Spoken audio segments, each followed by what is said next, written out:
To you, Brother Piya. Okay. Sadhu, sadhu, sadhu. Namo tassa bhagavato arahato samma sambuddhassa. Namo tassa bhagavato arahato samma sambuddhassa.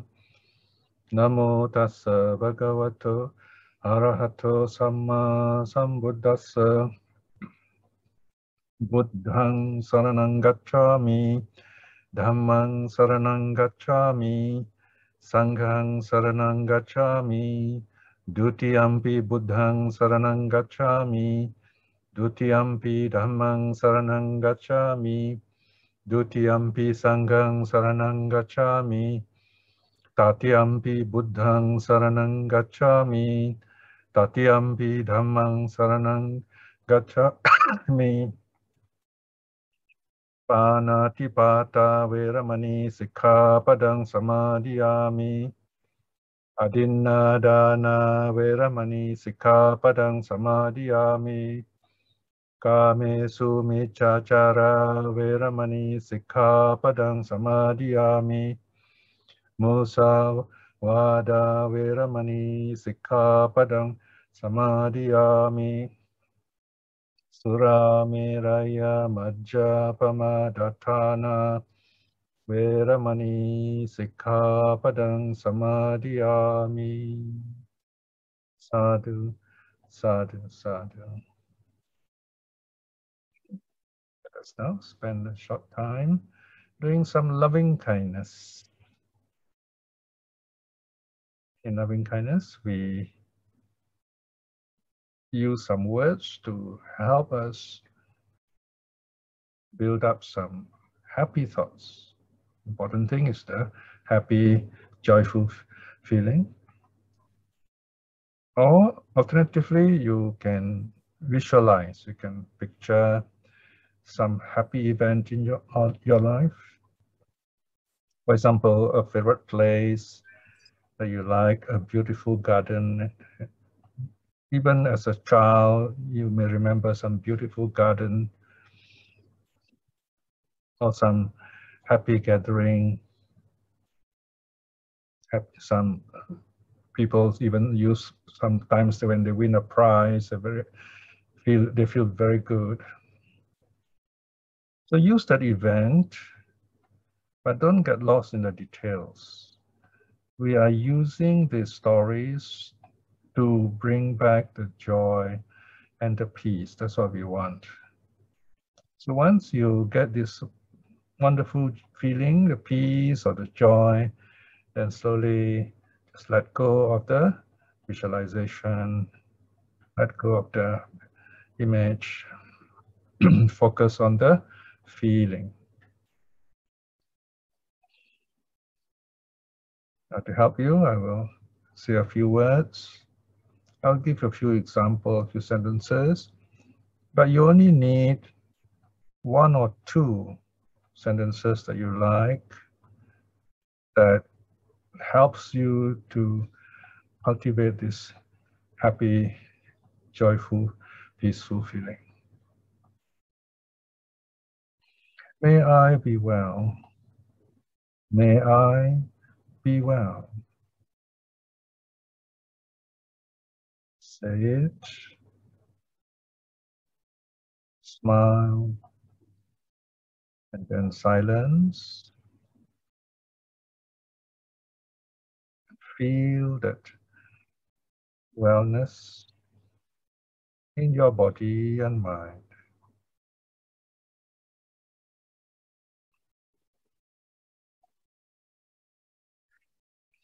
May I be happy.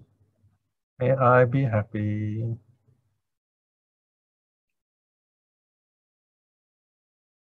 Feel happiness in your body and mind. Smile. Silence.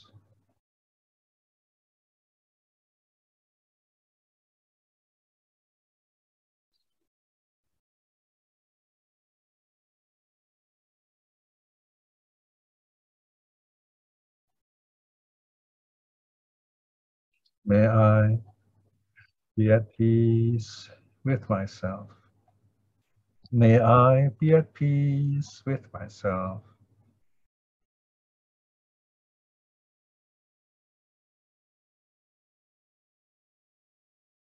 So same thing, feel it, smile in silence.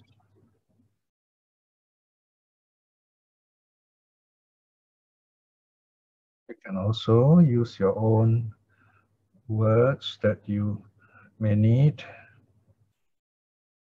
For example, you can say, may I be free from anger. May I be free from fear.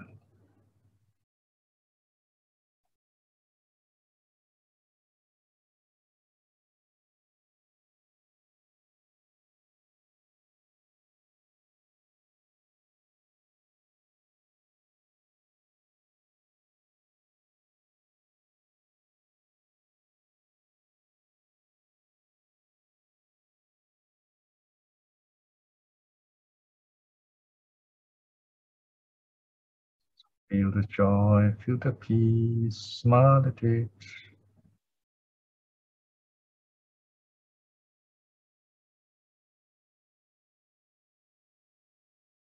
If there's any distraction, you can say those words again. May you be well, may you be happy. Say it to those distractions. Send your loving kindness to the sounds that you hear, even to the pain that you feel.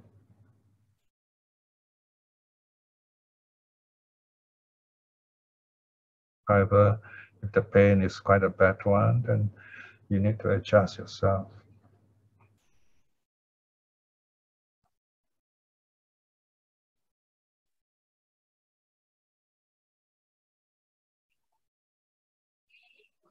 In the second stage,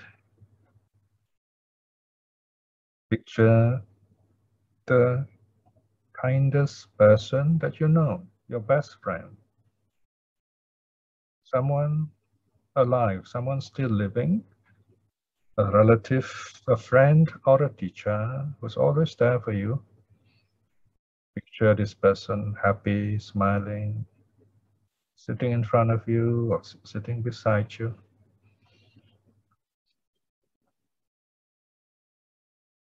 If you can't picture this person, then use the name as if you're talking to this person on the phone or talking to this person in front of you.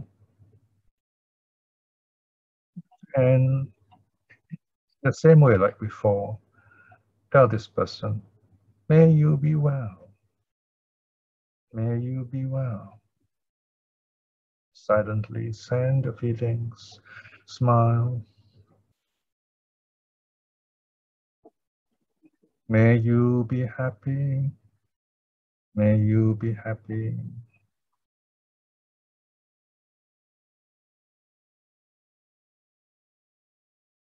May you be at peace with yourself. May you be at peace with yourself.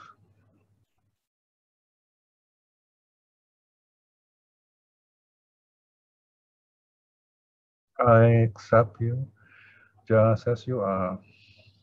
I accept you just as you are. And so on. So repeat your favorite sentence to this wonderful person and smile in your heart. You can also remember some happy moments and feel it as you have done before.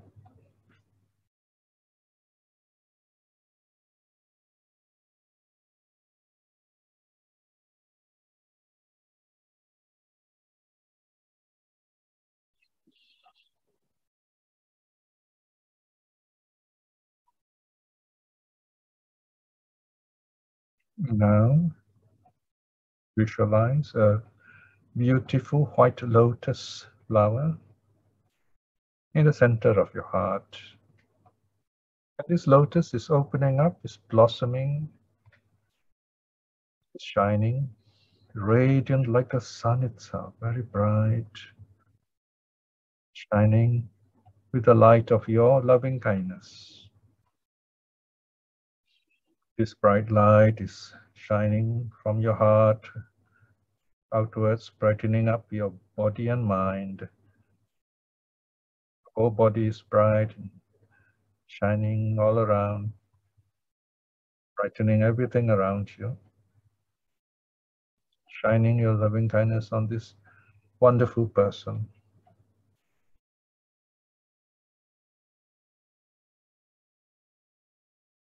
Brighten up your whole room, your house, expanding the perimeter gradually, like the bright sun rising in the morning. Send your loving kindness to everyone around you, where you are, in your house, and then the neighboring houses in Singapore, upstairs, downstairs, the flats, brightening them all up, wishing everyone to be friends, to be friendly, to be safe. May they be happy. May the animals and the beings all around to be well and happy.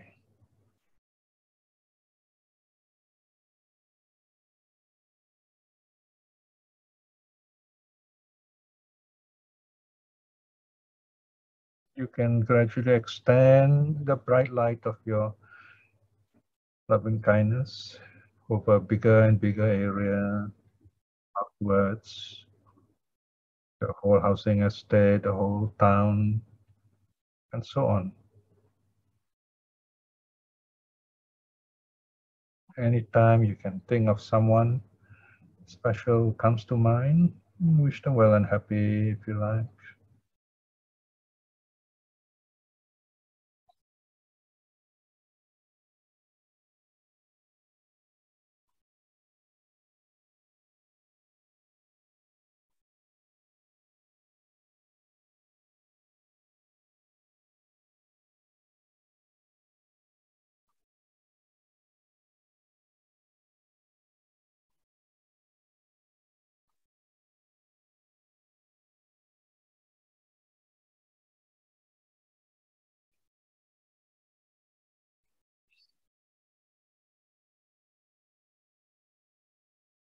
And now I want you to direct your attention to the people on Zoom. Mentally connect with everyone here. You all can hear me. We are connected all over the world. Send your loving kindness to each other as I'm doing to you now. May you be well. May you be well. It's a great joy to have you here with us in peace, in joy.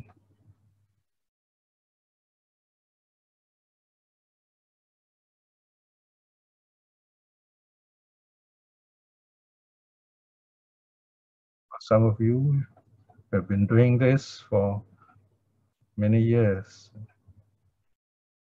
and we will continue. Be at peace with each other. May you be at peace with yourself. Be at peace with yourself.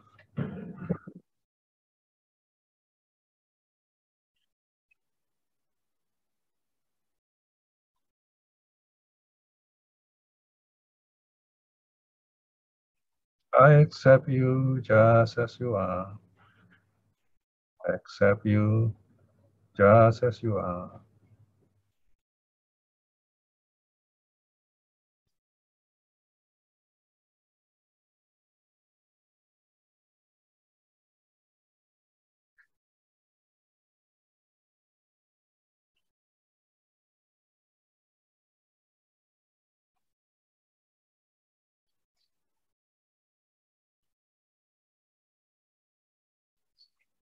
Send your thoughts out to anyone else out there in the world, relatives, friends, or overseas, wishing them well and happy.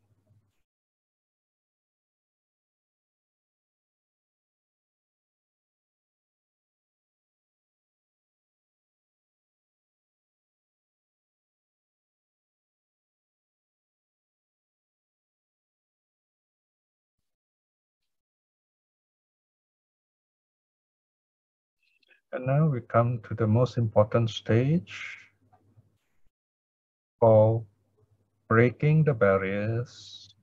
Breaking the barriers, that means we cultivate loving kindness without limits, boundlessly, immeasurably, in all directions. Beginning with the front directions. May all the beings in the front directions be well and happy. Shine the brightness of your loving kindness from your heart frontwards and brighten everything in the front quarter.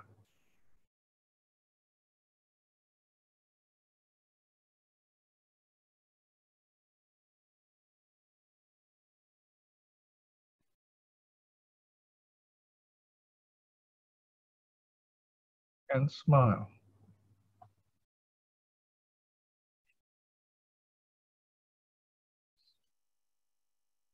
May all the beings in the directions to the right be well and happy. Brighten up the quarter on the right.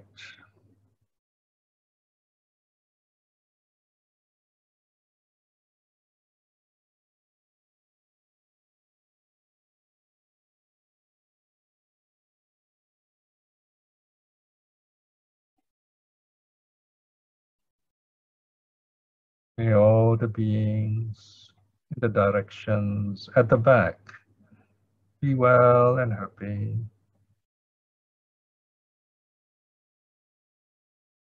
Brighten up the back quarter with the light of your loving kindness.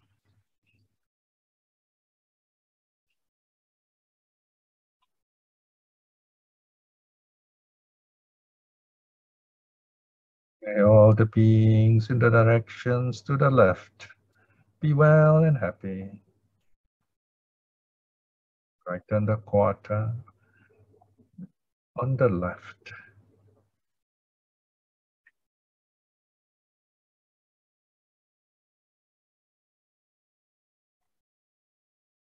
May all the beings in the directions below be well and happy.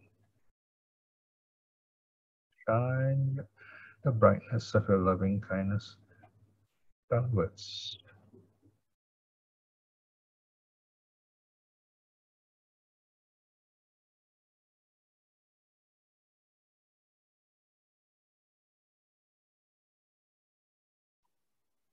May all the beings in the directions above be well and happy. Brighten up the top quadrant, the directions above, with the brightness of your loving kindness. Smile.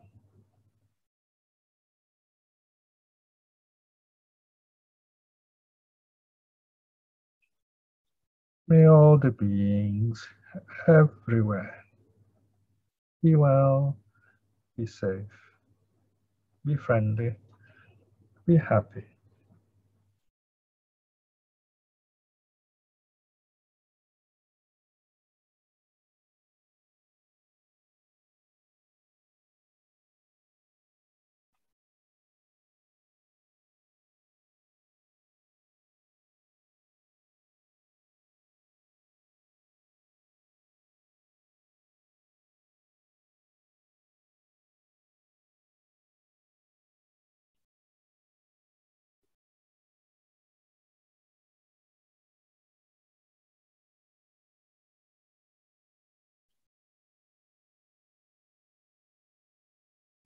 At this stage, let us bring back all the bright light that we have shone outwards. Bring it back into your heart where it comes from. This is to remind us this bright light is always there in your heart where it starts. The loving kindness is always there.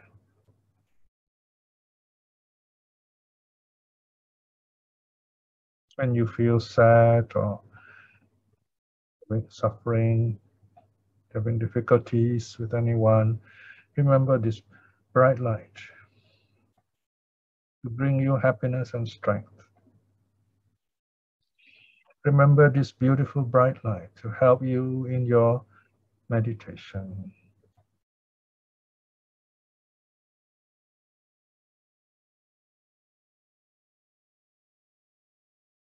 And now let us review our practice.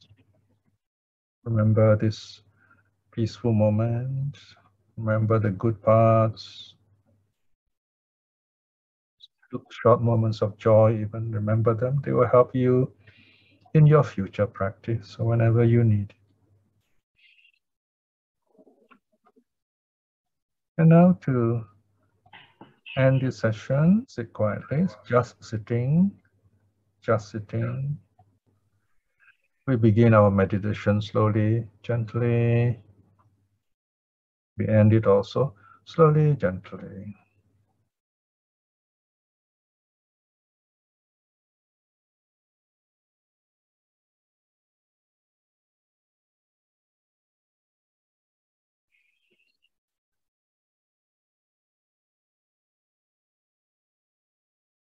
Sadhu, sadhu, sadhu.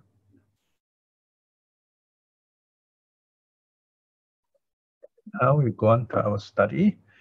Today we're going to study a new sutta, one of my favorites. It's a short, simple sutta. We can finish this very fast actually, but we're going to study it very carefully. We're going to look at some details on how to look at ourselves, especially in terms of practice, how we can benefit from the Buddha's teaching in 5 ways. The sutta mentioned 5 ways. We're going to look at the 5 different ways. And each way has got some very interesting steps on how we should understand, right? Vimutta means to be free, or freedom. Vimutta. Vimutti means freedom, actually. Vimutta, well, actually here, the first part, first component, you can take it as vimutti plus ayatana. Ayatana here means basis. I have translated as grounds, okay? For example, your senses are also called ayatana. So they're translated as sense bases, the grounds for seeing, experiencing things.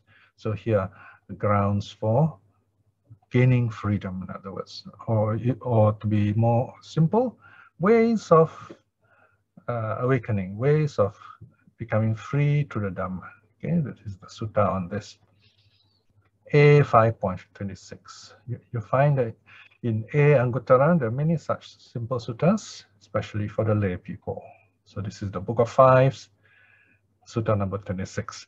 In fact, when you see A and then you see the number, usually the following number will tell you how many items, key items are in that sutta. So here there are 5. So the theme here is, can spiritual freedom be won other than through meditation? Because we often hear teachers tell us, you know, meditation is the main way to get to awaken. But this sutta tells us that there are actually other ways we can start to open up so that we come closer to the path. Okay, so there are lots of notes here. I'll come back to the notes later. Remember, what you do is don't worry about the notes, because some of them can be very long. 50 years ago, you find it very difficult to get such notes. Nowadays, you have lots of notes. So what you can do is just read the first part to know the summary, sutta summary. That's give you an idea about the sutta. And then anytime you're free to jump right into the sutta, read through the sutta, skip the difficult part, don't worry, because suttas are lifelong, like diary of the Buddha. You have to read again and again. So just read, start wherever you like, and then look at the notes. I've given a lot of notes, and look at the cross-references. I have a friend in Canada who loves looking at the cross-references, and he writes lots of notes until his paper is all full of writing, and he has to add another piece of paper next to it to continue with his notes. So look at the cross-references and then read up just enough to understand what that section is about. Do remember, whenever you come across a SD reference, a cross-reference, you can write to us through Telegram to me or to Ratna, ask for the latest version of the sutta. The latest version is very important because you get notes, new notes, better formatting, and so on. Because some of these translations have been done decades ago, 10, 20, 30, 10, 20 years ago.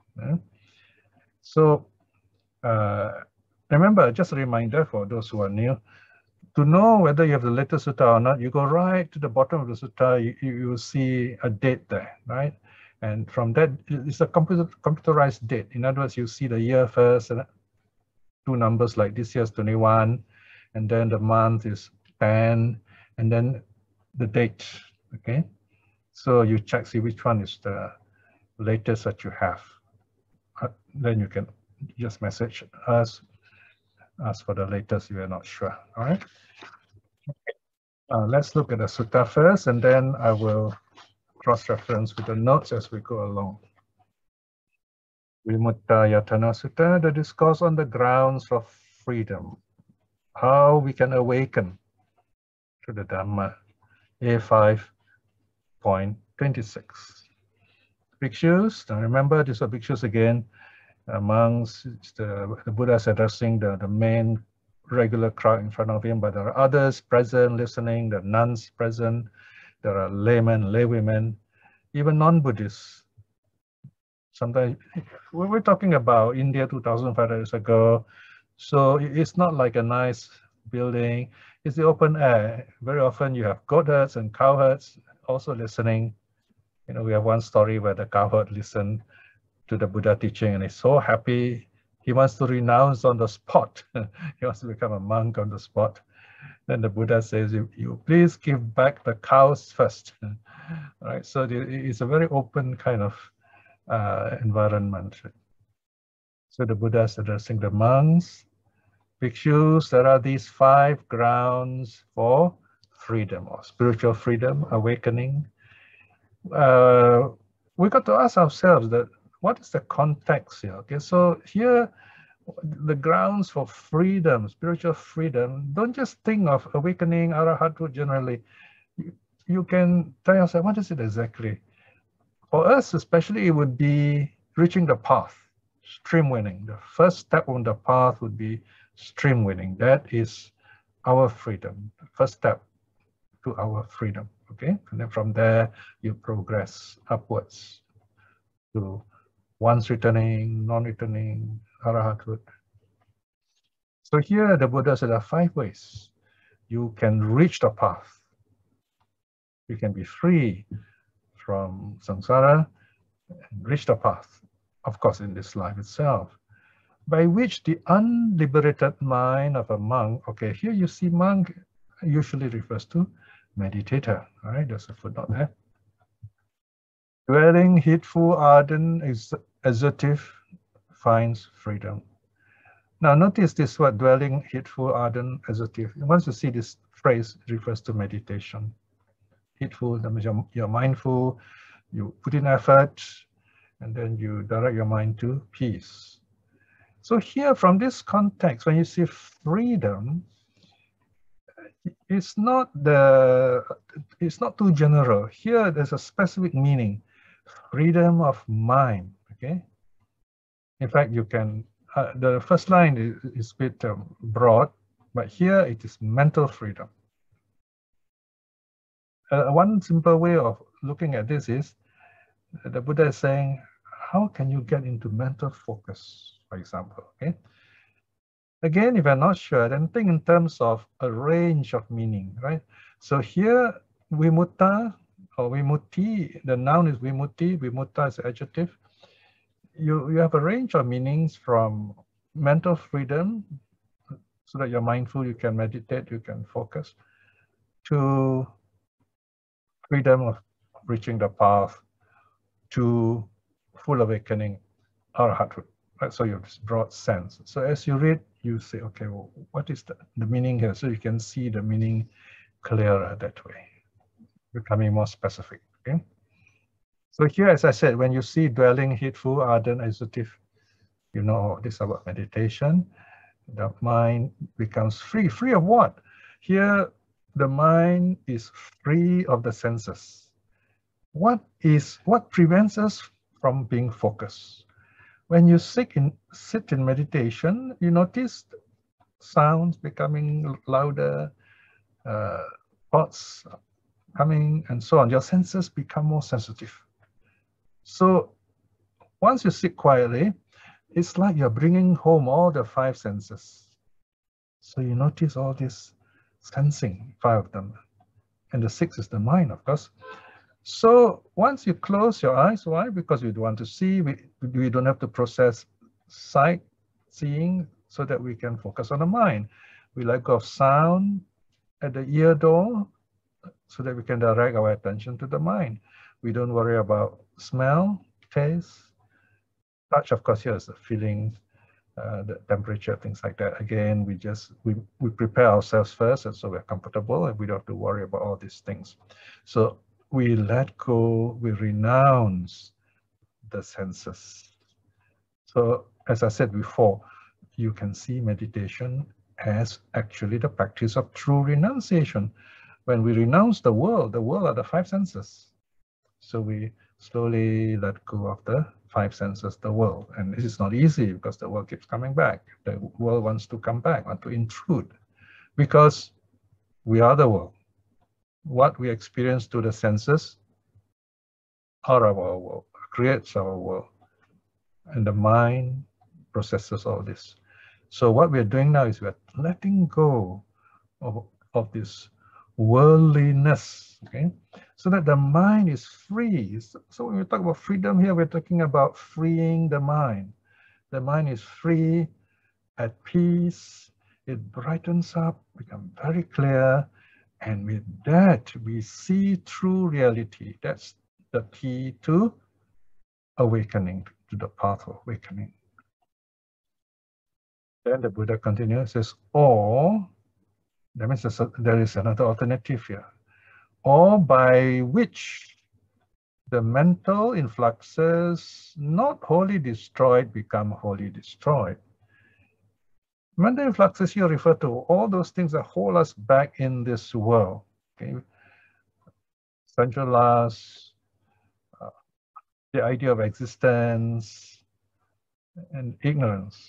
Okay, then in later times, they add one more, views. No?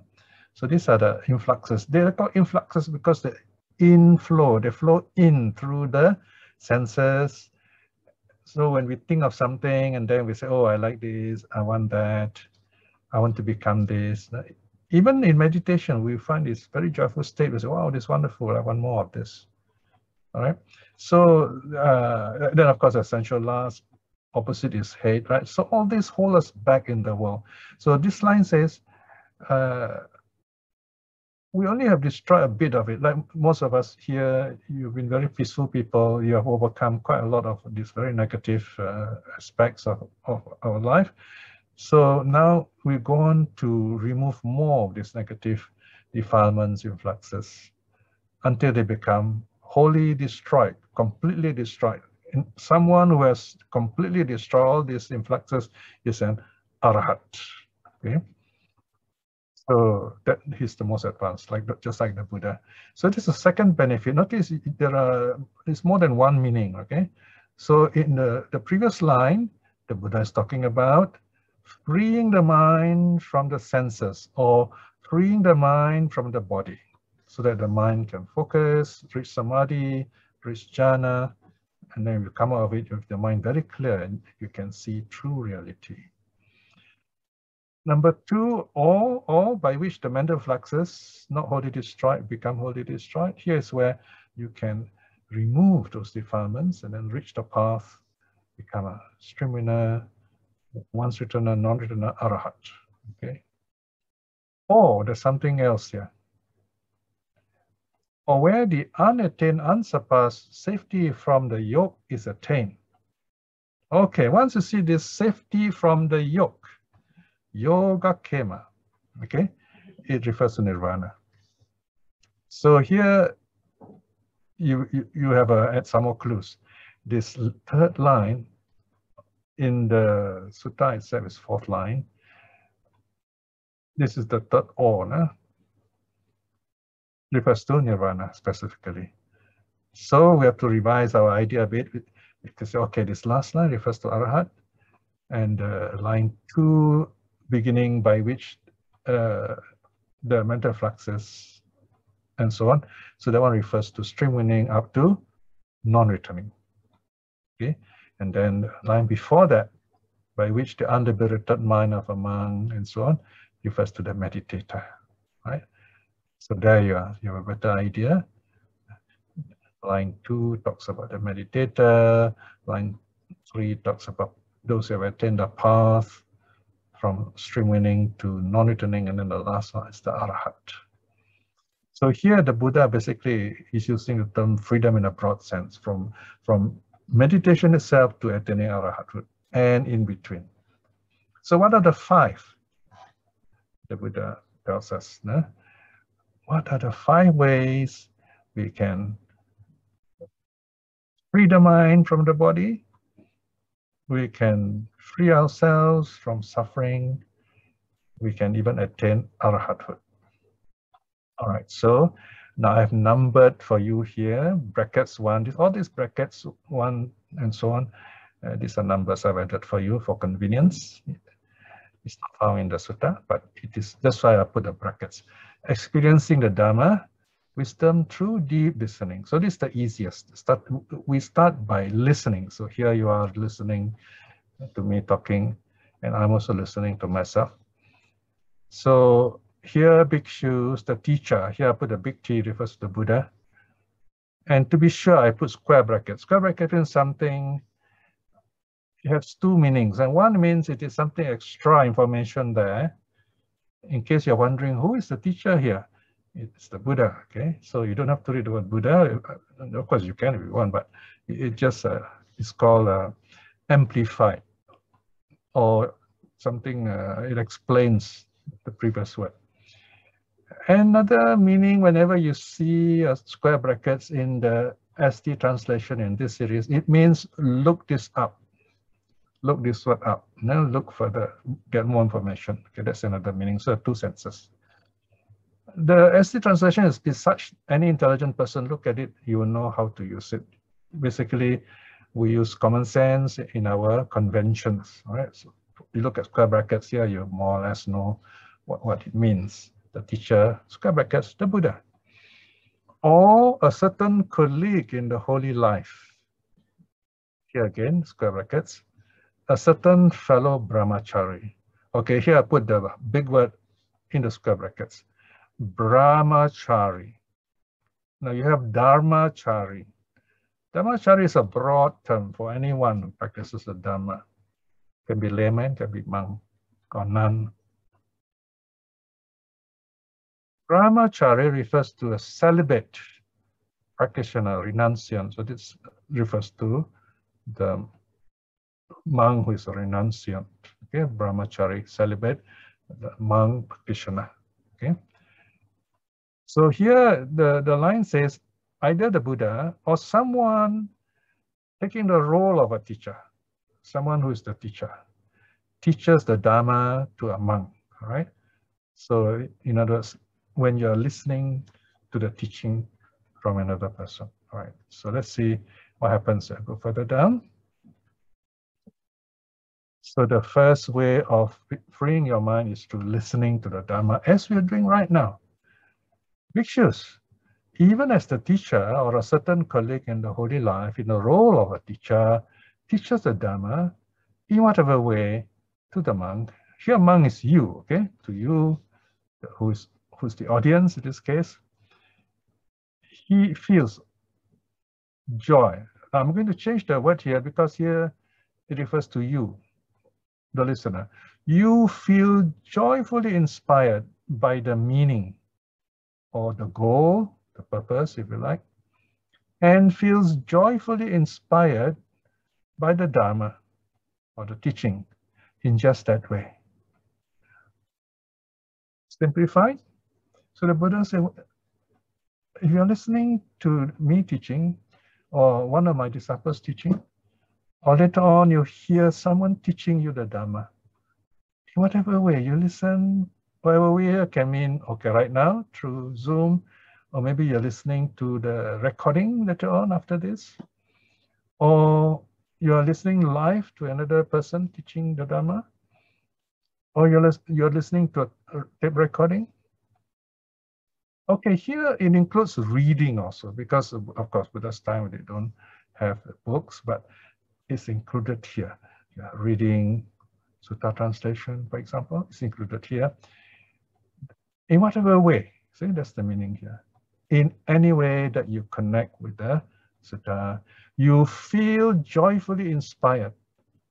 You're happy. You're happy because you understand the meaning or the Dharma. You can see two words underlined there, right? The meaning, the Dharma.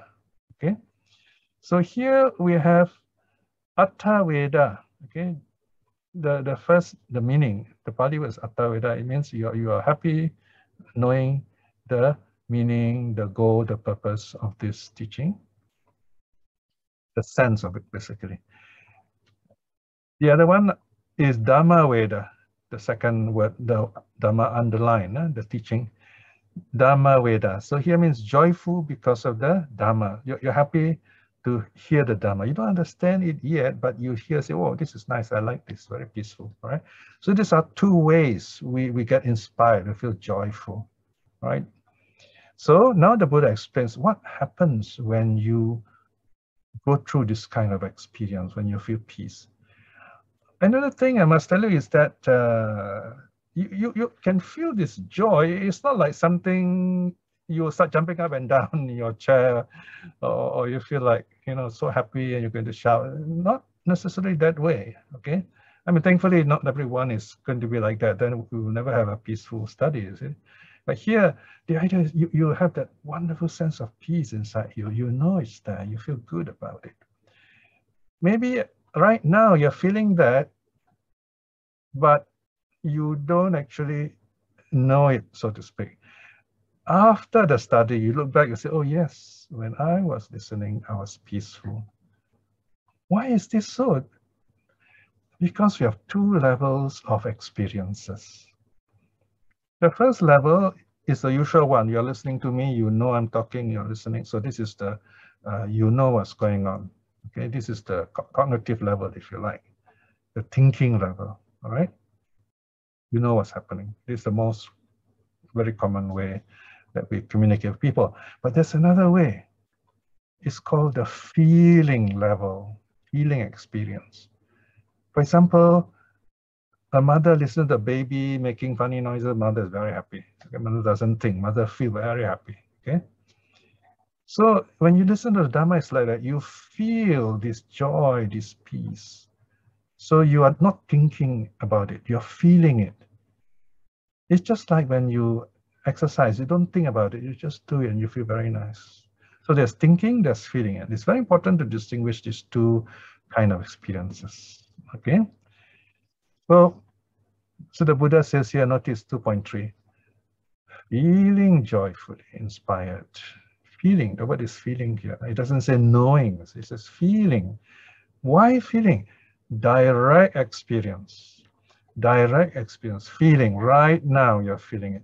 Whereas knowing, it can be something in the past, right? So I said something and I asked you, okay, do you understand this, right?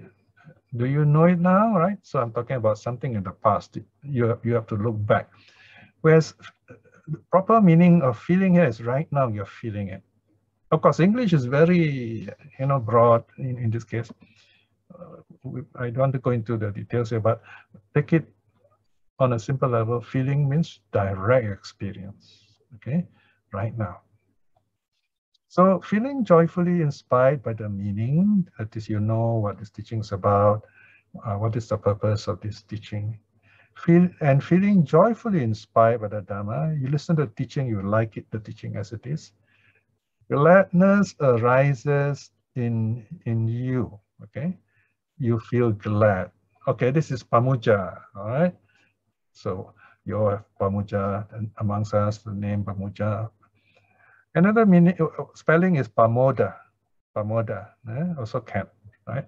This is a simple feeling of joy, first stage of joy. When you listen to the Dhamma, you feel happy, that is Pamuja, very simple. You say, yes, I feel good, I feel peaceful, the kind of simple feeling, Pamuja. And as you listen more, you are more focused, less distracted. Then the next line, we come to the next line. From gladness, in other words, based on gladness, conditioned by gladness, from gladness, zest arises. Now we have a bit of problem language here, because you will say, oh, zest, gladness mean the same, isn't it? It's both mean joy. Yes, you are right. That is why on the far right, I put in italics. You can see here, all right, Pamuja, yeah, in italics, okay. And then here's Pamoja, okay, two spelling. So notice here the square brackets again. That means either or, yeah. And then here piti, zest is piti, right? So piti is a kind of a stronger joy. It's very exuberant. This joy is exuberant. It's kind of, we call it excitable joy, right? I mean, you don't jump up and down, but you feel really good about this, all right? It's like you're listening to this, your favorite music, and wow, you say this is good, you love this, all right? Okay, so that's the second level, gladness, right? Sorry, after gladness, you have zest, okay? Again, here you have different translation. Okay, some people translate as just joy. Also, you can translate as joy. For some reason, I like to use the zest so that I can contrast it with other words, like the next one. Because of a zestful mind, so it's lively, zestful is lively. It's a lively kind of joy. The body becomes tranquil. So after the mind is really excited, both body and mind becomes peaceful, tranquil, right? So here you see the word pasada, the adjective, pasada, to feel tranquil, peaceful. Body and mind becomes peaceful, settled, satisfied, all right? So this is like a dependent arising, cause effect. So the cause here is a zestful mind becomes tranquil, and then the tranquil mind becomes the cause. When the body is tranquil, you feel happy, right? So body and mind are peaceful now, you feel happy. And the Pali word is sukha, okay? Now look at sukha. You have su in front. Su means easy to do, good, su. And do means bad, hard to do, right? So you have sukha, and then dukkha. The old spelling for dukkha is D-U-K-H-A, only one K, right? So here is also one K. But here you cannot spell sukha with a double K. It might mean something else. It might mean dry. Okay, so you must be careful. So here's su, meaning easy, comfortable, good, joyful. And ka means to tolerate. Something easy to tolerate, something you enjoy tolerating, sukha. So it means happiness, comfort, joy. So there's a kind of more peaceful sense of joy.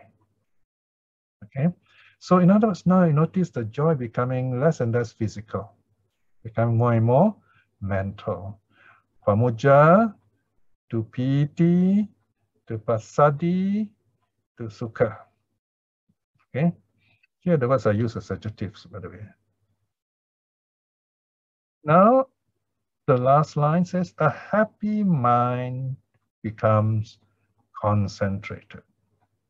Samadhiyati, this is a verb.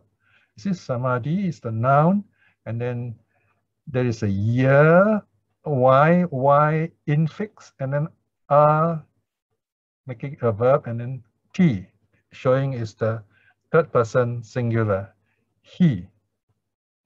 You see, when you see the y here, it means it's a passive act. It happens by itself. You cannot make it happen. So this is Pali, very beautiful. You cannot make samadhi happen. When the conditions are right, samadhi will arise. Samadhiyati, all right? So you have here 5 words. Starting with gladness, you have zest, and then you have tranquility, happiness, focus, concentration.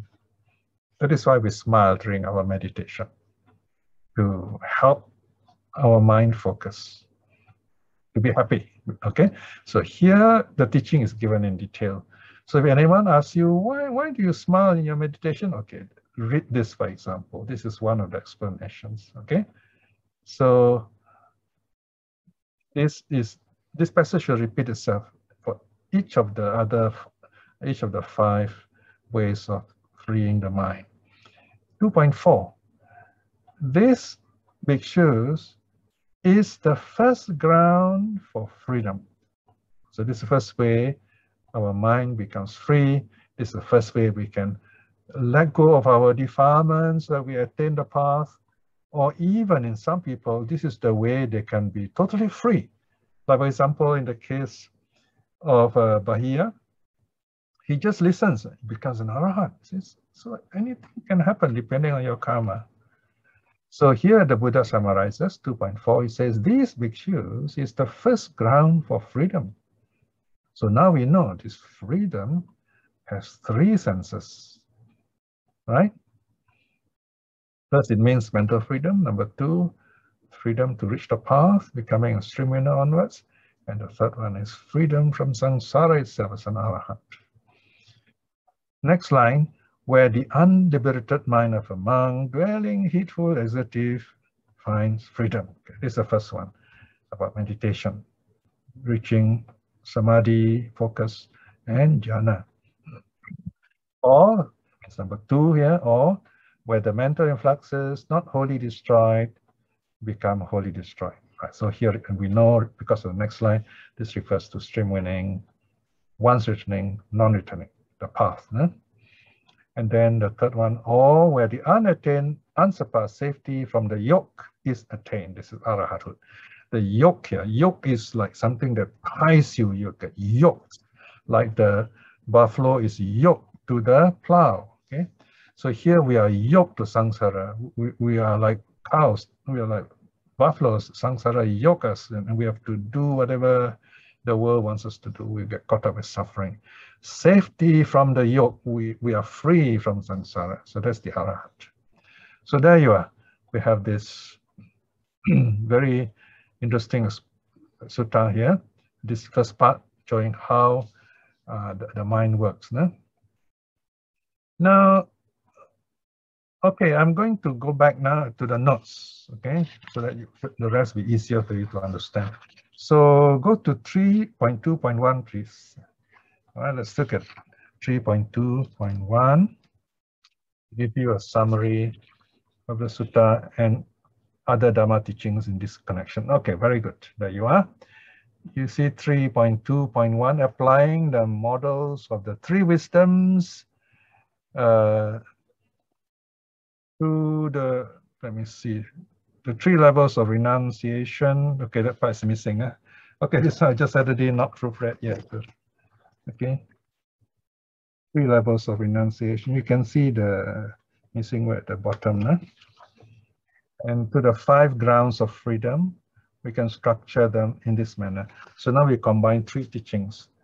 The level of practice. Actually, the first column are the 5 ways of gaining freedom. And then each of the 5 ways or sets of 5 ways, there are 3 things you must do. and then you let go in 3 ways. Let me explain now, okay? If you, after I've spoken in your free time, you read 322. This is what I'm already talking about, okay? So the sutta talks about 5 ways of freedom. The first one we already read, listening to the Dhamma. Number 2, when you teach the Dhamma, you can also get the same experience. Number 3 is reciting the Dhamma. I'll talk about this in more detail later. And then number 4 is reflecting on the Dhamma, a very important practice. And then number 5 is meditation itself. Okay? So these are the 5 ways the Dhamma can arise in us, freedom can arise in us, in terms of focused mind, in terms of reaching the path as a stream winner, or even attaining arahathood. So how do we practice? So this is the second column, level of practice. The wisdom, according to the suttas, arises through listening, thinking, cultivating.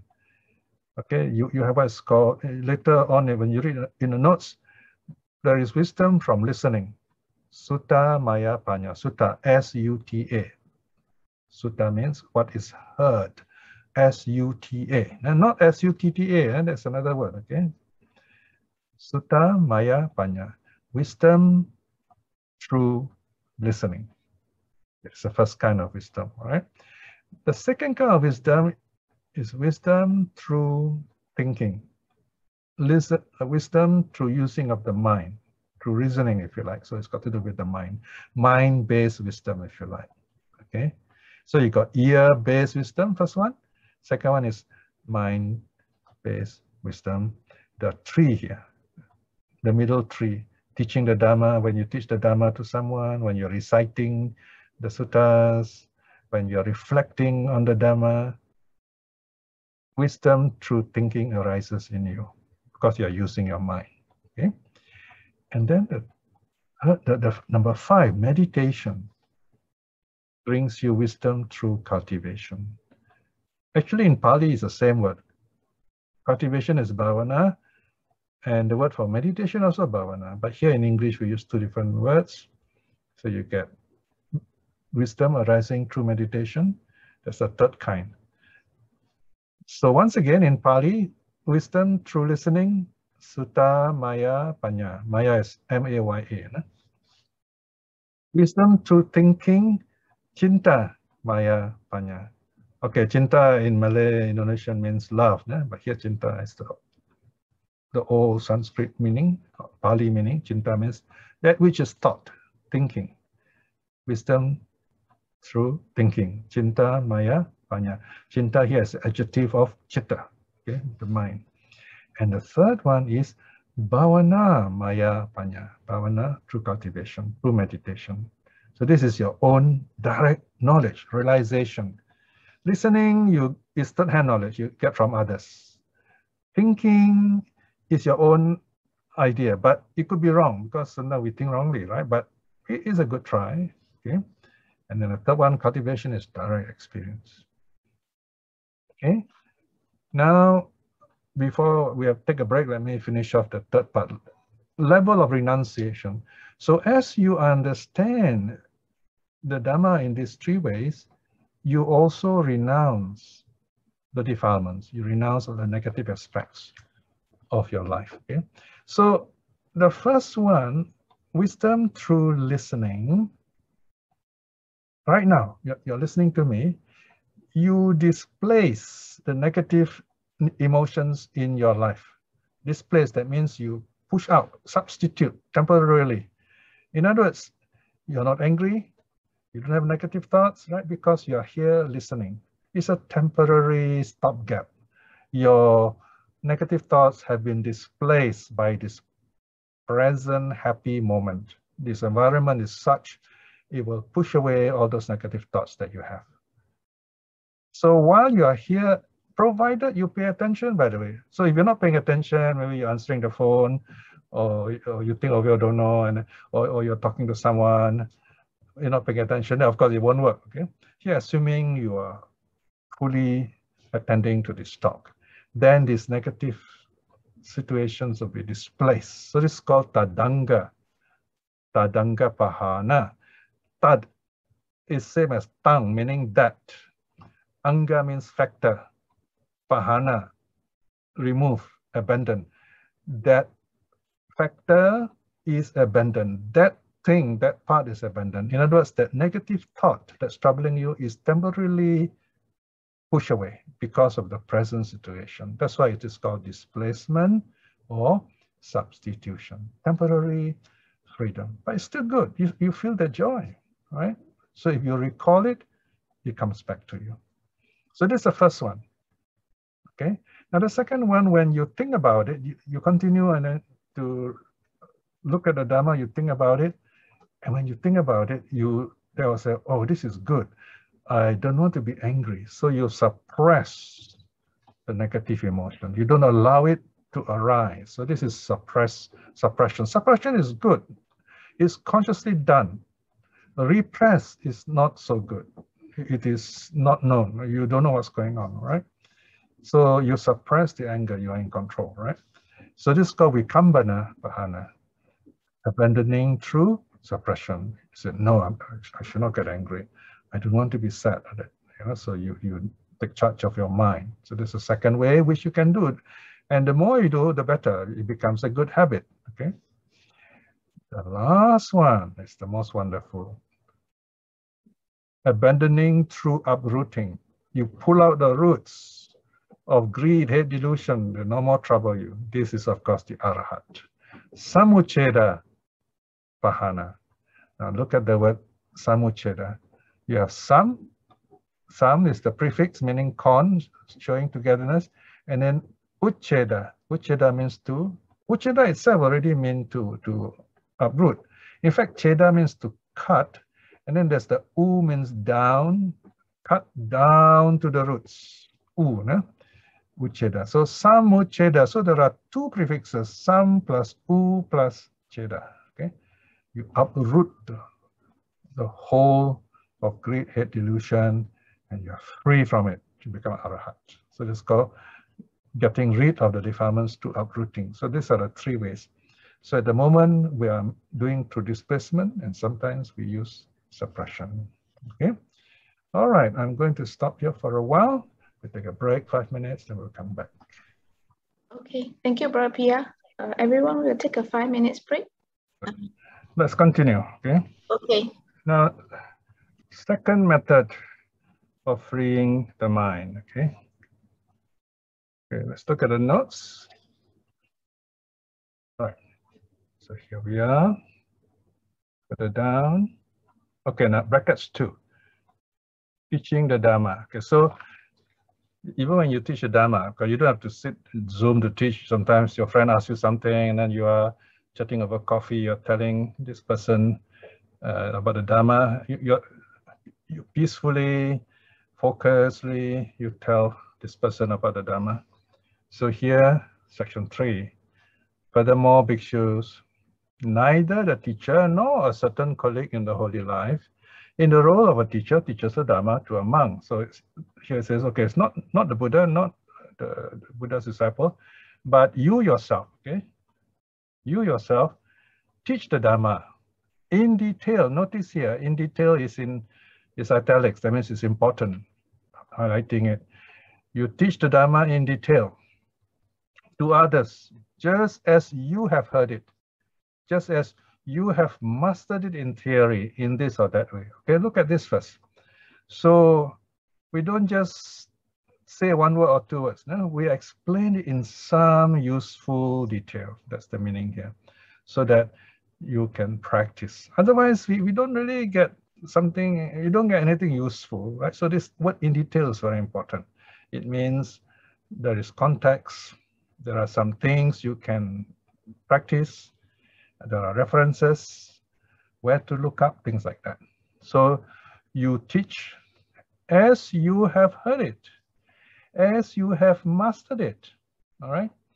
You know, in those days I was teaching a group of full-time lay people. We have a motto. See? The motto those days is, as we teach, we will learn. As we learn, we will teach. it comes from this sentence 3.2. Okay. So here the Buddha says he teaches the Dharma in detail to others just as he has heard it, just as he has mastered it in theory, in this or that way. So in some kind of way. All right. Okay, let's look further down. What happens after this?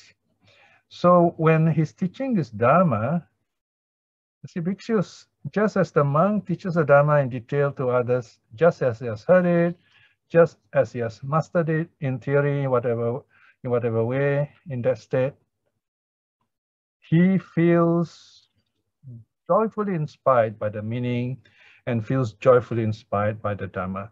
So you got to ask yourself, who is feeling joyful here? It's not the listener, you know, here is the teacher. It's you. You as the teacher. As you teach, you say, wow, this is beautiful, you know. How am I saying this? I'm saying this. I'm so happy, you know, like, so that's how you feel when you teach the Dharma and you understand it, and you feel, wow, it is really wonderful to know this. So that's how you feel, all right?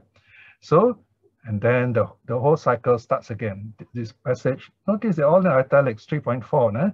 That means this is repeated. So this 3.4 happens again for the same thing. When you yourself teach, you feel joy. 3.4, feeling joyfully inspired by the meaning or the goal and feeling joyfully inspired by the Dharma. So as you teach, you feel one way or other, you feel something special about this Dharma. Gladness arises in you. From this gladness, which becomes more focused, more subtle, there is zest, there's this deep joy. Because of a zestful mind, the mind becomes very happy, very excited. Then the mind becomes peaceful. After it's excited, it becomes peaceful. And when the mind is peaceful, the body also becomes peaceful. Body is peaceful because the senses all settle down. The senses doesn't distract you anymore. Then you feel happy. You feel comfortable, sukha. Okay, you feel happy. Then you feel the happy mind becomes concentrated. So here is the secret of how to focus your mind. Start by being happy. Read something happy from the sutta, something happy somewhere, and you think about it, you go into your meditation. So then the last part, the refrain repeats 3.5. This bhikshu is the second ground for freedom, where the unliberated mind of a monk dwelling heedful and assertive finds freedom, right? So this line means when the meditator act in this way, he will get mental focus to meditation. The mind will be free from distraction. Next line, or where the mental influxes not fully, where am I? Not wholly destroyed becomes wholly destroyed, okay? So this one is the person practices and reaches the path as a stream winner, once returner, non-returner, all right? Or like Bahiya and Malunkyaputta, they listen to the Buddha and then become arahat. Right, so that's the third way. Okay, third benefit. So this is true teaching the Dharma, by the way. Because when you teach the Dharma yourself, you can also gain certain levels of understanding further than before. So that's the second way. Now, third way, let's look at the third way now. Reciting the Dhamma. Wisdom through wise reflection, right? Section 4. Furthermore, bhikshus, neither the teacher nor a certain colleague in the holy life, in the role of a teacher, teaches the Dhamma to a monk. Nor does he himself teach the Dhamma in detail to others, just as he has heard it, just as he has mastered it in theory. All right. Now, so the style of this sutta is it keeps on adding what is previously mentioned. So, okay, not this, okay. Now something new. Something new is in 4.3. Notice the word but. 4.3, but he himself recites the Dhamma in detail to others, just as he has heard it, just as he has mastered it in theory. I must tell you, it is something we rarely do. Of course, in some places you hear people chanting, okay?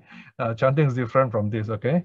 Because chanting, especially when you chant paritas, paritas are short protective verses, you know. So this is a later invention by the Sinhalese monk, you see. They take out some of the what they think is a magical part of the sutta, and they say, oh, this is powerful, you know, you recite this, you protect yourself. So they make it become like Brahminical already, become a mantra, become magical. But here, it's not that. Here, we are taking the sutta as it is, and we are reciting the sutta. You can read the sutta in English, and someone's listening, okay? I remember when I was in a Buddhist group in the UK, during Puja, someone will read a passage, sutta passage, very nice to listen, okay? So it's not just reciting, because very often we recite Pali, you know, we don't know what it means. We might know a few words here and there. We don't know what it means. People listen also don't know what it means. But we feel, wow, very good. Now we can recite, we are better than others. I can recite better than you. You're reciting not so good. And so all this conceit grows. So it doesn't really help. It's quite negative, actually. So that's not what's meant here. Notice 4.2 says, but he himself recites the Dharma in detail, not in parita form, not in short form. Parita means short, little. In detail, that means you recite the sutta in full. You don't cut the sutta up, okay? So you recite the Dharma in detail as you have learned it, as you have heard it, as you have mastered it. And as you recite Ewang Me Sutta, or at one time the Buddha said this, Buddha said that, and then you say, wow, this is wonderful. Then joy, gladness arises, same thing, 4.5. The whole sequence starts again. Let's look at it. Gladness arises in him, feel joyful. Because of gladness, zest arises. Because of zest, the body settles, becomes tranquil. When the body is tranquil, peaceful, he feels happy. Everything settles down. He feels happy, and the happy mind becomes concentrated in samadhi. Okay, so then 4.6, the Buddha reminds us, this is the third ground for freedom. Three things can happen. Any of three things can happen here as the third ground of freedom. One, our unliberated mind becomes liberated. Our mind becomes free. That means free of the body, becomes focus, mental freedom. Or we overcome some of the defilements. For example, we can overcome the three fetters. We overcome self-identity view, doubt, and attachment to ritual and vows, and reach the path. Part of the Sangyojana, the fetters are completely destroyed. Part of it are wholly destroyed. When everything is wholly destroyed, then you come to part 3, where the unattained, unsurpassed safety from the yoke is attained. This is the Arahat. Okay, there are same 3 benefits. Let's look at the next one. Now, number 4, fourth way of mental freedom, reflecting on the Dhamma. Wisdom through wise thinking. Furthermore, bhikshus, neither the teacher nor a certain colleague in the holy life, in the role of a teacher, teaches the Dhamma to a monk. Nor does he himself teach the Dhamma in detail to others as he has studied, just as he has mastered in theory. Nor does he recite the Dhamma in detail to others, just as he has heard it, just as he has mastered it in theory. So none of the above 3. Something else now. Fourth method, 5.4. But he himself applies his mind to the Dhamma. Applies his mind to the Dhamma. In other words, after this, you look at the sutta again, and then you look at it, you think about it. So let me look at this. Let me spend some time with this. Applies his mind to the Dhamma, sustain the thought, focuses his mind on the sutta, mentally attends to it. When the mind wanders or brings it back, just as he has heard it, meaning he has learned it, just he has mastered it in theory. So he focuses, in one word, is study the sutta very carefully. Bhikshus, just as this monk applies his mind to the Dharma, sustains the thought, mentally attends to it in whatever way, in that Dharma, he feels joyfully inspired by the meaning, the goal, and feels joyfully inspired by the Dharma. So here again, you see the pair of words, Atta Veda, Atta Dhamma.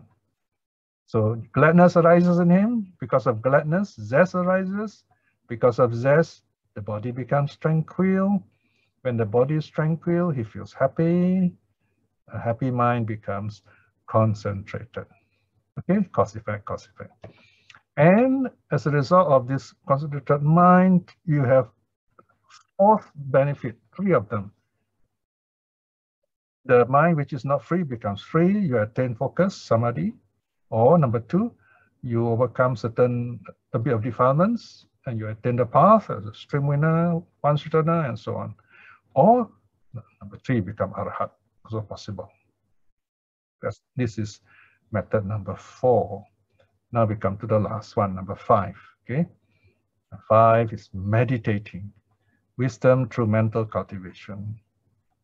Okay, so here same thing. The Buddha said, okay, none of the above 4, nah? 6. Furthermore, Bhikshus, neither the teacher nor a certain colleague in the holy life in the role of a teacher teaches the Dharma to a monk, nor, so let me shorten number 6.2. He teaches it to others. That's not the case either. Number 3, he doesn't recite it either. Number 4, we are not talking about applying the mind here. We are talking about number 6.5. But he himself properly grasps some concentration sign.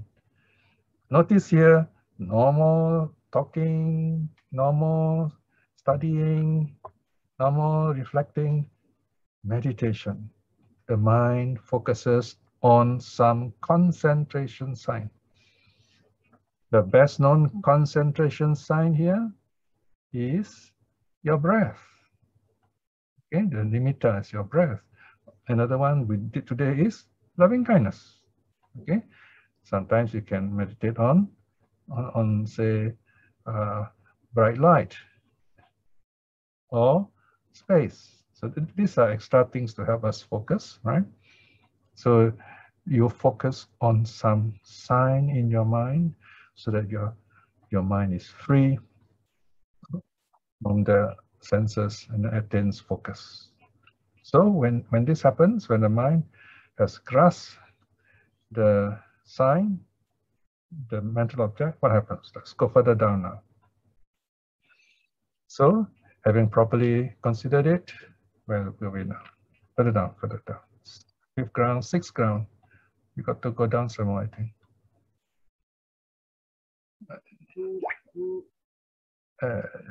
No, that's number 5. Further down, a bit more down. 4th ground, 7, and then next one. Is this the one? Yeah, this is the one. Okay. 6.5. Okay, very good. And then 6.6.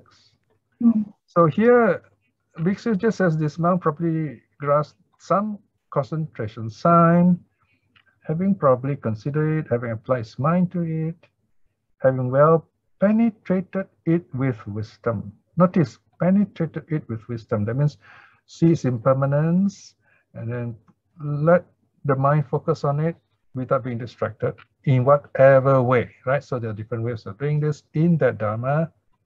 Here, of course, in that Dharma, it means the practice. He feels joyfully inspired by the meaning or the goal of the practice. Notice here, you have to change the words into context. In terms of practice, and he feels joyfully inspired by that practice, by the Dharma, meaning that practice. And because of that, gladness arises in him, and from gladness, zest arises in him. From zest, the body becomes tranquil. When the body is tranquil, he feels happy, and from the happy mind arises the concentrated mind. And using this peace, he can attain focus, mental focus, or he can attain the path as a stream winner, or even attain arahathood. So finally, the Buddha closes the teaching and says, these monks are the 5 grounds for freedom, by which the unliberated mind of a monk, dwelling heedful, ardent, assertive, finds freedom, or by which the mental influxes not wholly destroyed become wholly destroyed, or where the unattained, unsurpassed safety from the yoke is attained. And the sutta ends there. Right? Right. So there you are. So you see, this sutta is very simple. The structure is kind of very well arranged. So it's one of those sutta which is really short and sweet, as we say. All right. All right. So these are the 5 ways of freeing your mind from distractions from the body, and you can attain even the path itself, or if your karma is good, the conditions are right, you can even attain arahathood itself. I will end here. Now let's go on to question time. Thank you, Brother Piya, for explaining the sutta. It's time for Q&A. We welcome all questions, either live or you can type on the chat box. I'll pass the session to Sister Isim. Okay. Thank you, Sister Wendy. Thank you, Brother Piya.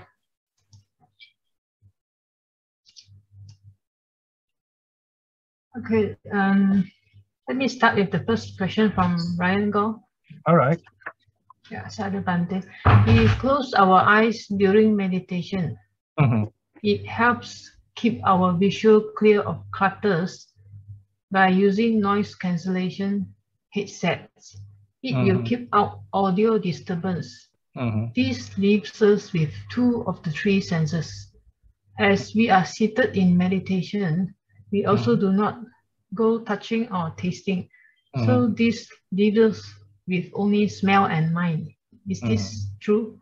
Please elaborate. Okay. I can only answer provisionally, or as we say, technically. In other words, it's not, we really don't know. We cannot say it's always the case, right? But it can happen, okay?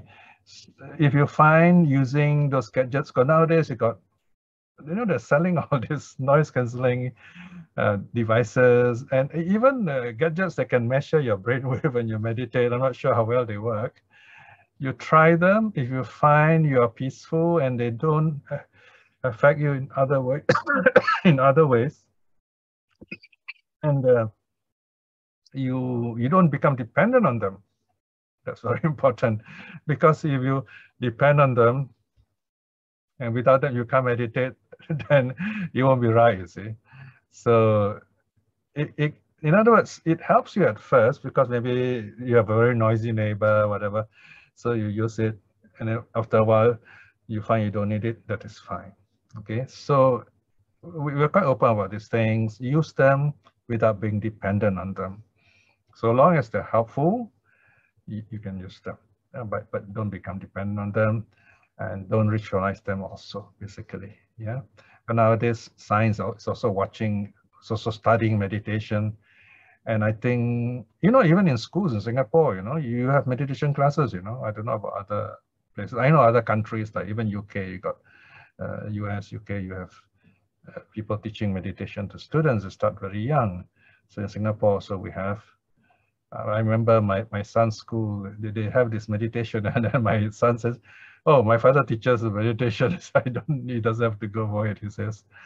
So if children start early, they're very lucky. They learn to, you know, calm themselves without being forced. That's very good.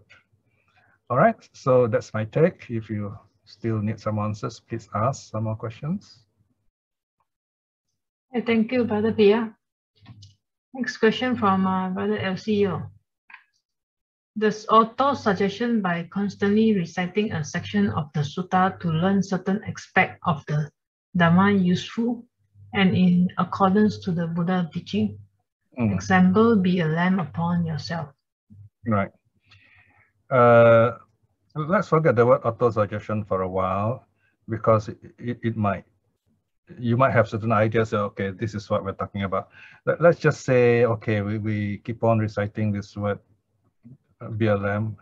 Actually, the Be a lamb unto yourself is not the right translation. It's a Mahayana error. Atta Dipa. Dipa here means island, not lamp, island. Be an island unto yourself. That's the actual statement. The islands are flooded. There's a flood, so you see islands. I like the island imagery. So when you meditate, you become an island unto yourself. So you're above the flood. You're not washed away by the floods, the flood of defilements, the flood of sensual desire, the flood of existence, the flood of views, and the flood of ignorance. So you're on this island when you meditate. And as you meditate, so to speak, the waters recede, the water goes away, and when all the waters go away, you have no more islands, they're all mountains, right? Very beautiful imagery. No? So be an island unto yourself, that's the meaning here. Of course, don't worry about the modern saying. Some people, they like to, you know, take modern sayings or non-Buddhist religion as the standard. They say, oh, you know, Buddhists say, do me an island unto yourself. I mean, be an island unto yourself. That's kind of negative. It's not negative. We're talking about meditation here. If you are thrown out of a ship in the ocean, you look for an island. The island means safety. So here, that if you keep on saying be an island unto yourself, then you become strong, you become self-reliant, but an island welcomes people onto it for safety. So you are that kind of island, okay? So you can reflect in that way. If you reflect in that way, yes, this Dhamma reflection, it is helpful.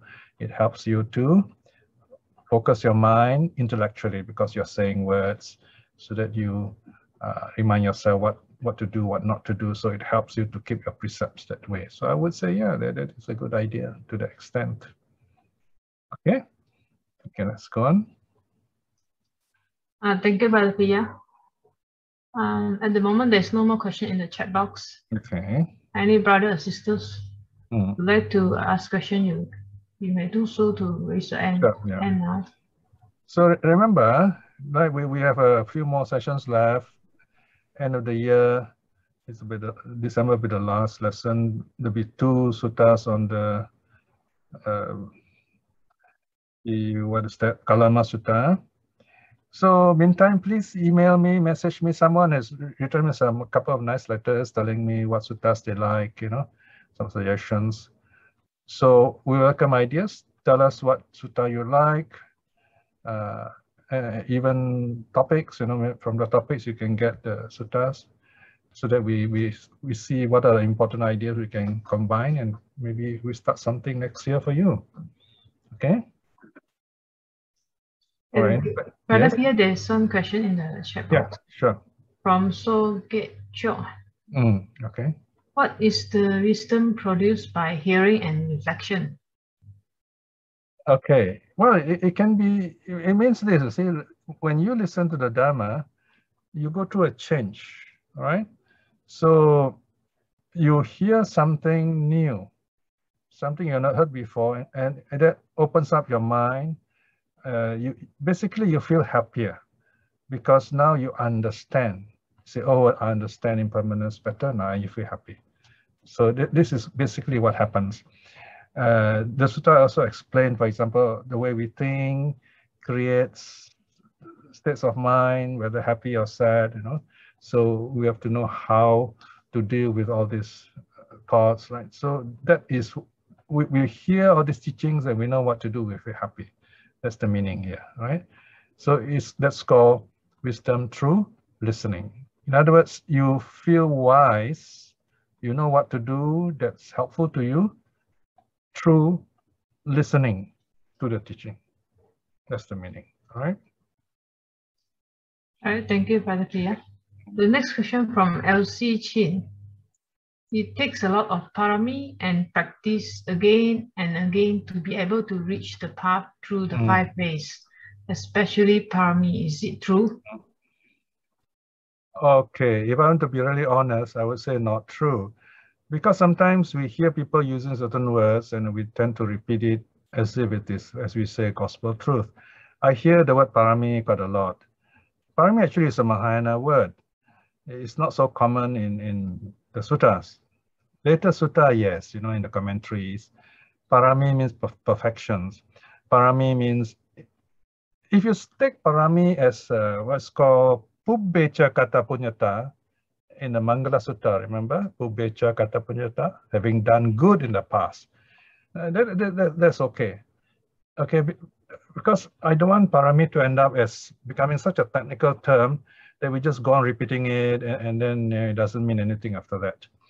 So from my understanding, parami means you have done good in the past and that good comes back to help you. Yeah, that is a very nice way of putting it. But that can be fatalistic, you know, if you say, oh, you know, too bad, you know, I'm not done good in the past, so now I can never understand the Dharma from hearing. That is called fatalism, right? Because when you resign yourself to something like that, you say, oh, sorry, I can't because I didn't do this in the past. That's fatalism, it's wrong. Remember, there are two things. The past, that is karma, and present conditions, pachaya, okay? Karma and pachaya, two. So in a sense, your past good karma has allowed you to come and join us here. But your present good karma is to pay attention and listen and read the suttas. You have to build up new good karma also. That's the present condition. So remember, there are two things, not just past karma, but present conditions also. So your past karma bring you to this opportunity to listen to the Dhamma. Present good karma is the listening to the Dhamma. So you have to make your best of that listening, then you are creating new good karma. And before you know it, that new good karma is already gone to the past. This is the law of impermanence, all right? So that's how it works. Hope that's clear. If not, ask again. Thank you, Brother Piya. Okay. Okay, at the moment, there is no new questions in the chat box. All right, sure. Okay. Any brother and sister would like to ask questions? There's a question from Ryan Go in the chat box. Sure. Yeah. Okay. Sadhu Bante, for your consideration, please, will Bante teach a course on how lay people do as a daily practice on a daily basis? Okay, daily basis. I think daily basis is up to the person. We don't have kind of a code book for daily practice of lay people. Although some traditional Buddhists, they tell you, okay, you can do it, you know, daily chanting, things like that. It depends on your inclination, right? For example, when you go to if you have been going to a Buddhist monastery, and then you like the way the monks chant there, because the monks get up early in the morning, some at 5 o'clock, some earlier, and they do their morning recitation. It's very beautiful to hear early morning, very peaceful. So if you find your conditions are right at home, you can also get up in the morning and do your chant, you see. So it's really up to you. If you find you like chanting, you recite something that you can also learn from, or most people would do meditation, right? They do regular meditation. Now here again, you don't have to be so strict with yourself that you must always do it and it ends up as a ritual, right? Sometimes the time can be variable, and you sit according to your ability to sit, sometimes long, sometimes short. And a good meditator is able to sit anywhere, right? You find if the weather, if it is too cold outside, then you sit at home, very nice and warm. If it's hot and sunny outside, you can sit outside. So, like the Buddha, it's a very wonderful way of meditating.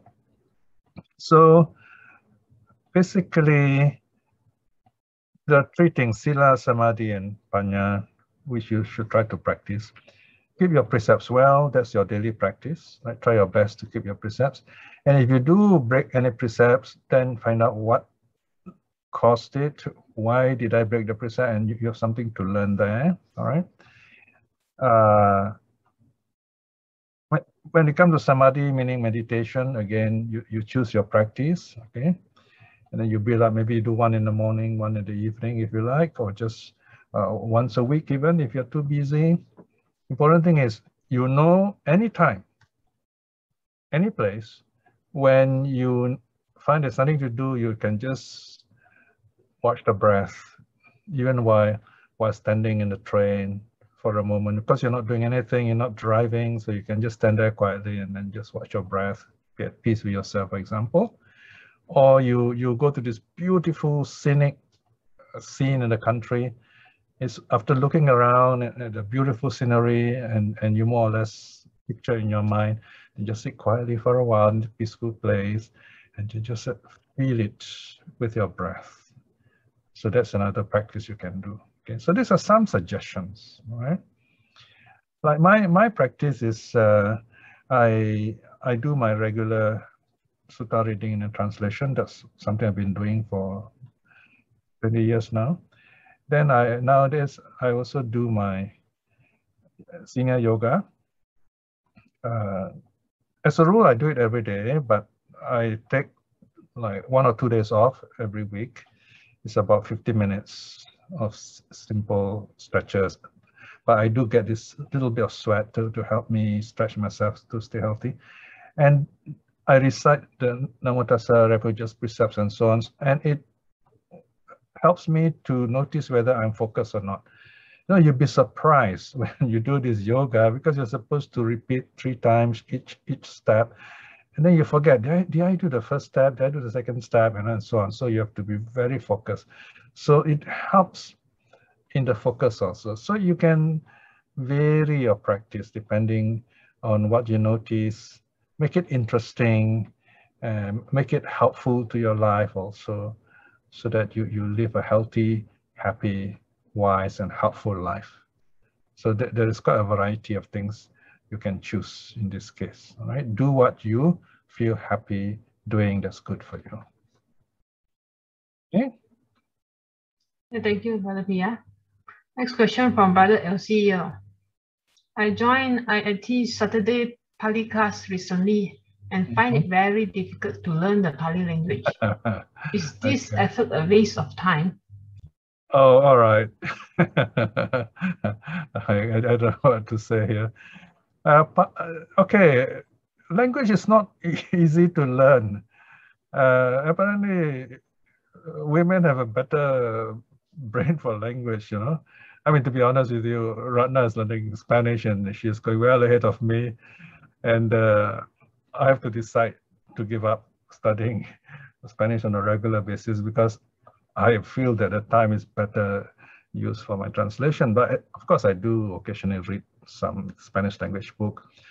So it depends whether you like it or not, whether you're able to keep up with it or not. And sometimes if you find a good teacher who's able to teach, they can make it interesting. So if you find you can't keep up and you're not happy doing it and you're not really learning much, then don't do it. Okay, because there are many ways you can improve your Pali. For example, you can just collect all these keywords and then write down in the notebook and learn. Okay, so don't torture yourself. And after that, you might hate Buddhism because of that. So do things when you feel happy doing it. All right. Yeah. Yeah. Yes. I learned Pali, only I learned the vocabulary, because the grammar is difficult. You have so many, like German is also very difficult. Very but true. I learned, but I learned the vocabulary, like some of these words by heart, like Yata Butang or Sampajano. So during meditation, you remember these words. They are so important, and slowly it sits in your head. Some of the most of... We don't have to be experts. Yeah. For example, even when I explain in my suttas, I can be as detailed as I can be, or I can make it useful. For example, the occasions, you know, in Pali, they're very detailed. They can tell you how a word is formed, samasa. Samasa means compounds, and what kind of compound. And they have many, many details, very specific names for different kinds of compounds. Yeah. So I told myself, if I go into that, it show me how clever I am, but I don't know how useful this is going to be for the student, you know. So I decided not to put too much such technical details.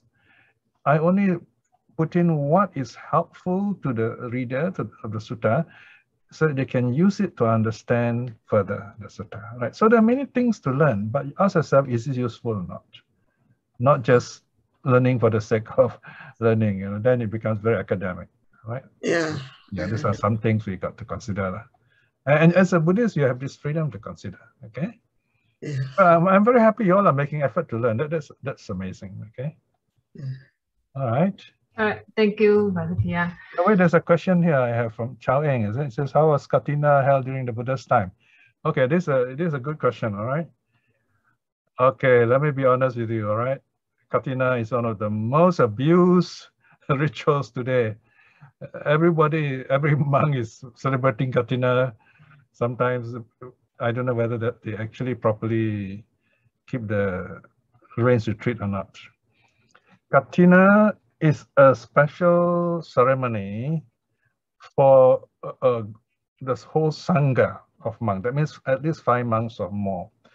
Now, properly speaking, the monks, they have spent 3 months retreat without breaking the rule. That means they observe very carefully. 3 months retreat, they stay in one place, they don't go out at night, they stay in the temple for 3 months, right?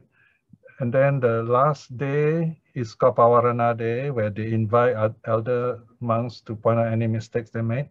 Then the next day morning, the retreat is over, okay?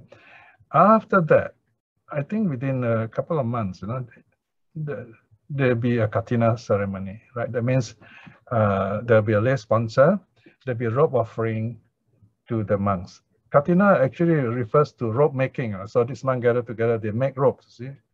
So the monks now, they're all given ropes. Not many of them make ropes, but I know there are certain traditional retreat centers, they do make ropes. So find out the proper way of observing Katina. I know, for example, a center like Sasana Rakha in Taipei, the monks there, they have written some booklets, you know, about proper way of observing Katina. I also know there are many places where they observe Katina, but actually the monks don't properly observe the rinse retreat, and there's only 1 or 2 monks there. That's just called robe offering.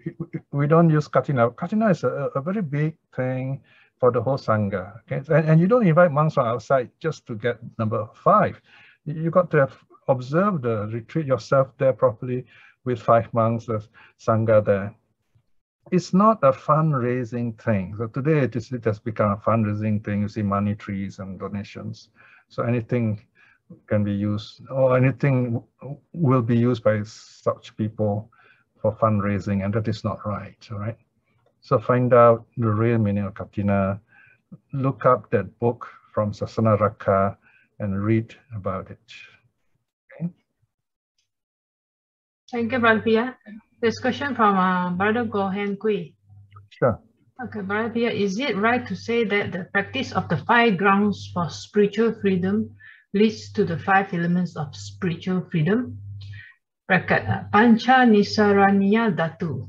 Thank you very much. Nisarana means escape. It means to be free from samsara. I would say there are overlapping, yeah. So, but look at the sutta as it is. Here the sutta says about through listening, teaching, and so on. If we do this properly, through joy, the keyword here is the joy that arises. The joy leads to, greater joy, and then the body becomes calm, and then there is sukha, there's happiness, and then there is concentration, and then we use the concentration to meditate, and to gain jhana, and then from the jhana, you gain various freedom. For example, you reach the path as a stream winner, or you can also even attain arahathood. So this is what the sutta is about. So Nisarana also refers to attaining freedom from samsara. So there are overlapping. Yeah, I would say that is correct. But they are not identical suttas. Okay. All right, next question. Thank you, Brother Piya. Okay, there is no more question in the chat box. Okay. We have 5 more minutes, so just if you think of any suggestion, you can. Best way is to write to us through. Okay, there's new question Yes, from Brother Ryan Go. Sure. Monday, is it proper for you to comment on the Sakyamuni Caves Monastery, Gunung Kantan? I have read about the difficulty they are facing. Sorry, read that again. Is it proper for you to comment on the Sakyamuni Caves Monastery, Gunung Kantan? I have read about the difficulty they are facing. Oh, you mean they're asking for help, is it? Okay. Now with the, what do you call that, internet and all this social media, you find a lot of people asking a lot of help, especially religion. To be quite honest, I'm quite concerned about some of this, the ways people ask for help. Some you even get monks, you know, some monks will say, is there somewhere someone can recommend some compassionate Mahayana center I can go and live the rest of my day? So they're treating the robe like a retirement plan, you see.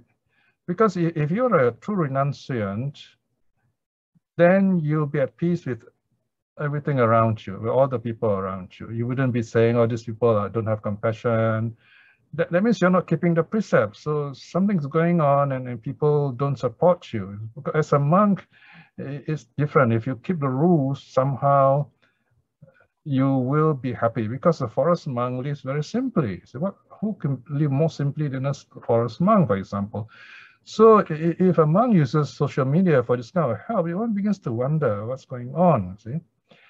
And then there are centers where there are lots of difficulties going on. So my advice is never send money to the internet to such causes, because you don't really know what happens to the money. And there are a lot of scams.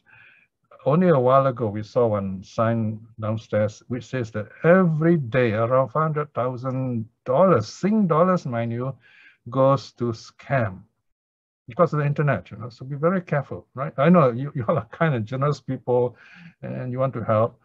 You really want to help, you know, go with a team, go to that particular place and see what's going on, what kind of help they need, and then try to do something proper for them. And there are ways of helping people without destroying their lifestyle.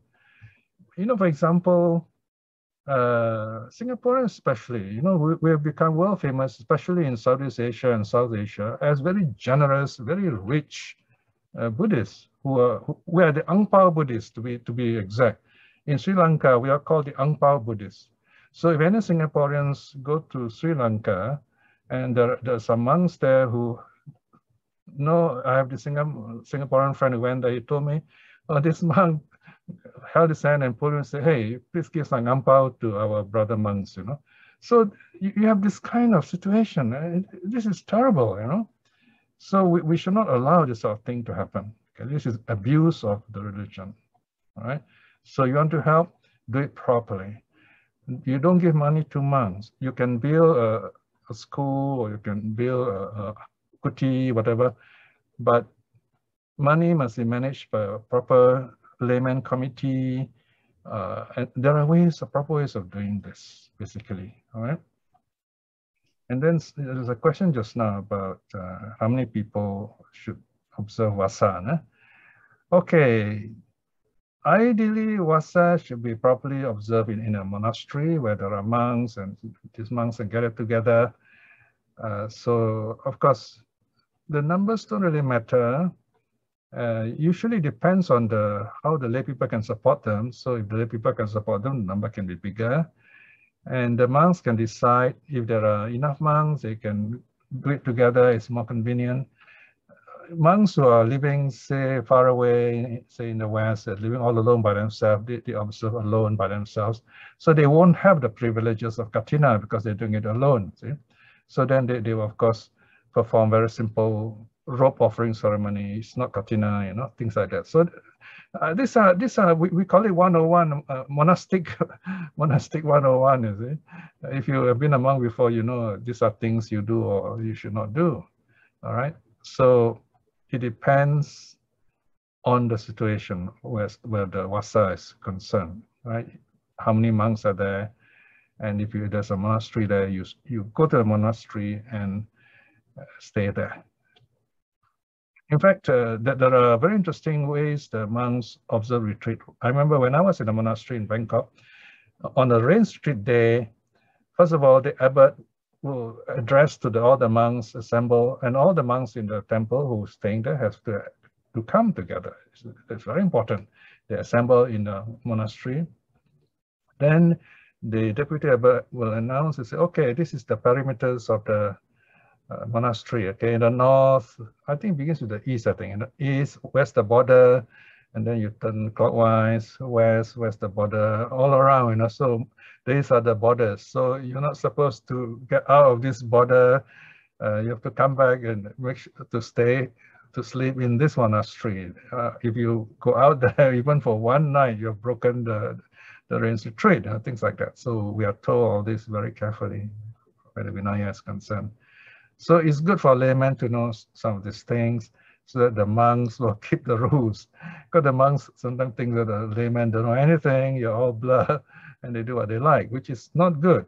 Then we're encouraging this kind of freelance situation, okay? We want them to be good monks, to teach us Dharma, and for them to awaken, or at least reach the path in this life itself. We should make this known to them, then they also be inspired to practice. Okay. All right. So I think it's just nice, the timing. Unless there's some urgent last-minute question. Yes. Is there any problem? No more. There's one. Yeah. Add-on comment from. Sorry. I mean, Brother Rango add on that to his previous question that they are facing eviction. Oh, I see. No, I don't know about this. So anyway, you can always investigate what's going on, and if you feel you're willing to help, you see if they're worth helping, it's good to help them. I mean, some monasteries, they need help. Some, it depends on what's going on, really. Yeah. Okay, so I think we can end here. Yeah. Thank you, Brother Piya. Over to you, Sister Wendy. Thank you, Sister Icy. Thank you, everyone, for your questions. We will end today's session with the closing by Brother Piya. Right. So now we began about nearly 2 years ago. So we are slowly reaching the end of this wonderful series of talks. As we noted in our sutta study today, even as we teach, we also learn, we feel the joy, we feel the peace, and we get inspired by it. So remember, when you're gathered here, it is this act of renunciation. You have given up some freedom, some things of the world.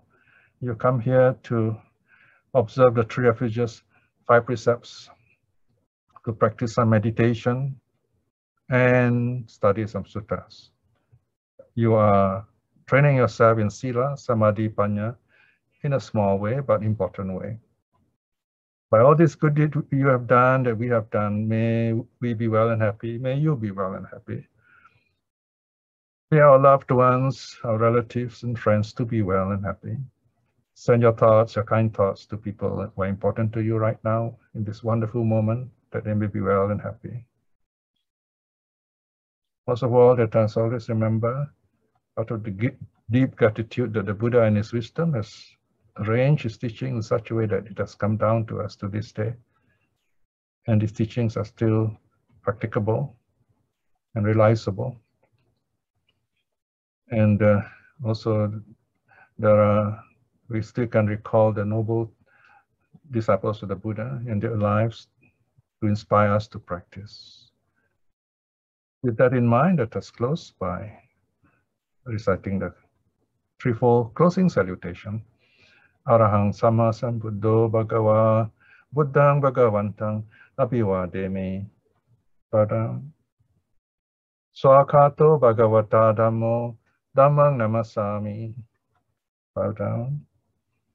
Supatipanno Bhagavato Savaka Sangho Sanghang Namami. Bow down. Sadhu, sadhu, sadhu. Right, so I'm very happy you all able to make it today. So thank you, Brother Piya. Yeah, any photos taken today? Thank you, Brother Piya.